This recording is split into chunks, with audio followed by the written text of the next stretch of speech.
नमस्कार साथियों, मेरे चैनल सीटेट एक्सपर्ट पर आप सभी का बहुत बहुत स्वागत है।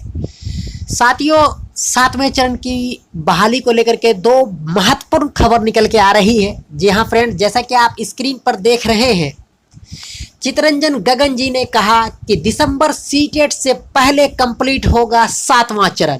वही दूसरी खबर है, 20 सितंबर को होगी बिहार मंत्री परिषद की कैबिनेट बैठक। आइए फ्रेंड्स, इन दोनों खबरों को हम लोग विस्तार से जानने का प्रयास करेंगे। कुछ ही देर में मैं आपको चितरंजन गगन जी से लाइव अपडेट रूबरू कराता हूं, जिसमें उन्होंने मीडिया कर्मियों को जवाब दिया कि दिसंबर सीटेट से पहले 7वां चरण कंप्लीट हो जाएगा। अब उनकी बातों में कितनी सच्चाई है ये तो आने वाला वक्त ही बताएगा। फिलहाल हम लोग इस लेटर के बारे में संक्षेप में चर्चा कर लेते हैं। उससे पहले फ्रेंड्स, यदि आप मेरे चैनल पर पहली बार आए हैं तो चैनल को सब्सक्राइब और बेल आइकन को प्रेस कर ले, ताकि इसी तरह के आने वाले हर वीडियो का नोटिफिकेशन सबसे पहले आपको मिले। फ्रेंड्स, मैं इस लेटर में थोड़ा संक्षेप में चर्चा करूंगा, ज़्यादा विस्तार में नहीं जाऊंगा। आप स्क्रीन पर देख सकते हैं। पटना दिनांक 16/9/2022। सेवा में मुख्यमंत्री, उप मुख्यमंत्री, सभी मंत्रीगण बिहार, राज्यपाल के प्रधान सचिव बिहार, विकास आयुक्त बिहार, अपर मुख्य सचिव वित्त विभाग बिहार पटना। निर्देशानुसार दिनांक 20/9/2022 मंगलवार को अपराह्न 11:30 बजे से मंत्री परिषद की बैठक मुख्य सचिवालय स्थित मंत्रिमंडल कक्ष पटना में होगी। आज का डेट है फ्रेंड्स, आप देख सकते हैं 16/9/2022। ऐसे में 7वें चरण के अभ्यर्थी कयास लगाए बैठे हैं कि इस मंत्री परिषद की बैठक में उनके हित में कुछ खबरें आए। मुझे तो नहीं लगता है कि फ्रेंड्स 7वें चरण की बहाली पर कुछ भी निकल के आएगा। हमें पिछली 2 कैबिनेट की बैठक जो हुई उसी तरह हमें लगता है कि मुंह की मार खानी पड़ेगी इस बहाली में भी, इस कैबिनेट की बैठक में भी। हम 7वें चरण के अभ्यर्थियों के लिए अभी कुछ नहीं कहा जा सकता, लेकिन अभ्यर्थी हैं कि कुछ कयास लगाए बैठे हुए हैं कि शायद इस कैबिनेट की बैठक में 7वें चरण की बहाली पर मुहर लगे, उनके हित में कोई अपडेट आए। आइए मैं आपको अगली आवाज़ चितरंजन गगन जी का लाइव अपडेट मीडिया कर्मी से जो उन्होंने वक्तव्य कहा है उन्हें मैं आपके सामने पेश करता हूँ।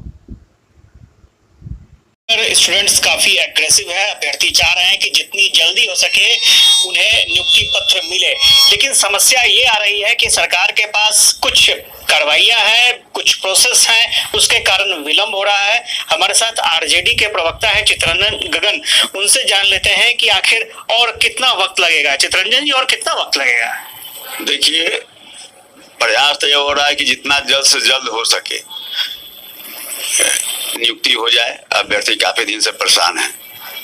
असल में सवाल है यह कि आक्रोश इसलिए है कि चूंकि 3 वर्षों से वे वाट जोड़ रहे हैं और कभी कुछ बराबर जो है सो निराश होना पड़ता है। इस बार हमारे माननीय उप मुख्यमंत्री तेजस्वी जी और माननीय मुख्यमंत्री नीतीश जी भी काफी गंभीर हैं इस सवाल पर, और जो उन्होंने वादा किया है कि हम 10 लाख नौजवानों को रोजगार देंगे, उस दिशा में काम भी काफी तेजी से हो रहा है। कई विभागों में नियुक्तियां आई भी है जो वर्षों से लटका हुआ था, और प्राथमिक सूची में है शिक्षकों की नियुक्ति। अब सवाल यह है कि जो 6ठा चरण चला, अभी भी चल रहा है, तो उसमें जो लोच, जो कमियां रह गई है, उन कमियों को दूर करने के लिए जो है उस ढंग से प्रक्रिया, नए ढंग से प्रक्रिया बनाया जा रहा है। अब लंबे दिनों तक जो है सो यह जो प्रक्रिया चलती है, उसके बावजूद भी सीट खाली रह जाते हैं। उसके बाद इतने वर्ग इसमें है शिक्षकों में कि आपस में ही काफी कंट्राडिक्शन है। अब मान लिया कि नियुक्ति प्रक्रिया शुरू हो जाए, उसके बाद जो है सो किसी को मौका मिल जाए न्यायालय में जाने के लिए, तो फिर लटक जाएगा। इसीलिए सरकार यह चाहती है कि किसी ढंग का कोई लोच नहीं रहे। अब जैसे 6ठा चरण कर लेकर 7वां चरण वाले जो है वो सवाल उठा रहे हैं कि 6ठा चरण को क्यों इसको लंबड़ाया जा रहा है। सवाल यही है कि 7वां चरण की बहाली अगर शुरू हो जाती है तो जो जिनका 6ठा चरण में जिन लोगों का बचा हुआ है, कई जगह से उनके लड़के भी आ रहे हैं क्या हम लोग के यहाँ। लेकिन एक चीज है, जो 6ठे चरण की प्रक्रिया खत्म हो गई थी, फिर आप लोगों ने ये कहा कि 30,000 जो सीट है बचा हुआ है, फिर से उस पर प्रक्रिया शुरू होगी, तो 2 महीने का फिर तो विलंब हो गया ना। सवाल यह है कि जिस नियोजन इकाई में काउंसलिंग नहीं हुआ है उसको एक मौका मिल जाएगा कोर्ट में जाने का। इस पर अध्ययन हुआ है, ऐसी बात नहीं है। सरकार बोली थी कि हाँ साहब अब जो है छठा चरण समाप्त किया जाता है, 7वां चरण शुरू करेंगे। तो प्रक्रिया शुरू होने ही वाली थी, लेकिन जब इसमें लीगल एडवाइस लिया गया तो इस मामला सामने आया कि यदि जहाँ पर मैंने काउंसलिंग हुआ ही नहीं है जिस नियोजन इकाई में, वैसे पटना जिला में काउंसलिंग हुआ ही नहीं है, तो वह जो अभ्यर्थी हैं उसमें से किसी के द्वारा अगर कोर्ट में चला जाता है, मामला और खींचा जाएगा, तो जो सो लेने के देने पड़ जाएंगे। तो जितनी हड़बड़ी और जितनी बेचैनी कि इतना जल्द सरकार चाहती है कि इतना जल्द हम लोगों को नियोजित करें और अभ्यर्थियों को भी परेशानी कि जितना जल्द मेरा नियोजन हो जाए, तो यह जो सो दोनों के माने जो इच्छा है उस पर तो खराब बात हो जाएगा।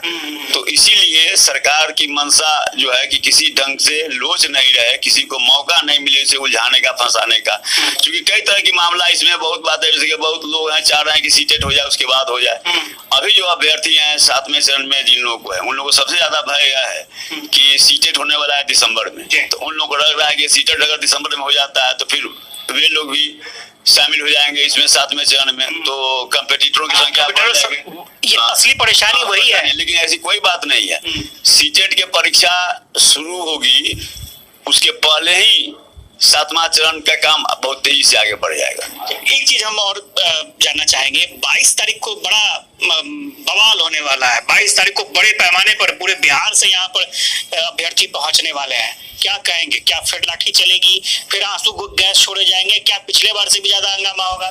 नहीं, हम तो उन लोगों से निवेदन करेंगे कि ऐसे किसी ढंग की आंदोलन करने की जरूरत नहीं है, सड़क रोकने की जरूरत नहीं है। सरकार उनसे ज्यादा गंभीर है, जितना वे गंभीर हैं उनसे ज्यादा गंभीर सरकार है।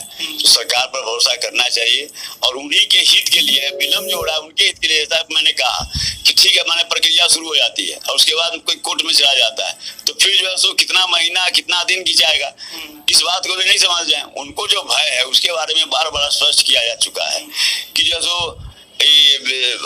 सीटेट के जो लोग होंगे उसके पहले, सीट के परीक्षा के पहले या प्रक्रिया शुरू हो जाएगी। जो आपके सामने जो अभी कार्यक्रम जो आया है छठा चरण का या ये नगर निकाय का चुनाव का जो मामला उठ रहा है, इस सारे मामले के बाद भी समय बचता है काफी, इस सब के बावजूद भी समय बचता है। और जब सरकार की मंशा साफ है तो जो वह समय है वह कम समय नहीं है, चूंकि सेंट्रलाइज आधार पर सब हो रहा है। लेकिन यहाँ जो कैंपेन चल रहा है वो 22 तारीख को है कि पटना चलो पटना चलो। 2 दिन पहले भी यहाँ हंगामा हो गया उसी मुद्दे को लेकर के। तो अगर वाकई पटना वो लोग आ जाते हैं तो क्या लगता है सब चीज शांतिपूर्ण रहेगा कि फिर वही हालात होंगे?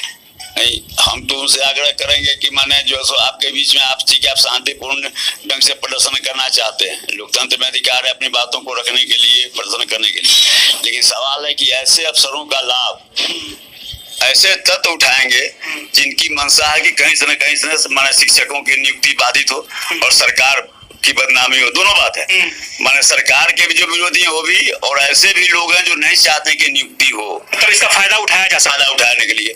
तो इसलिए वैसे लोगों को जो फायदा उठाने का अवसर अगर मिल रहा है माने किसी के कारण, तो हम समझते हैं कि जो है सो इस बात का ख्याल रखना चाहिए कि उनके वोट में वैसे लोग जो उनके भी विरोधी हैं और सरकार को बदनाम करना चाहेंगे उनको मौका नहीं मिले, इसका ख्याल रखना चाहिए।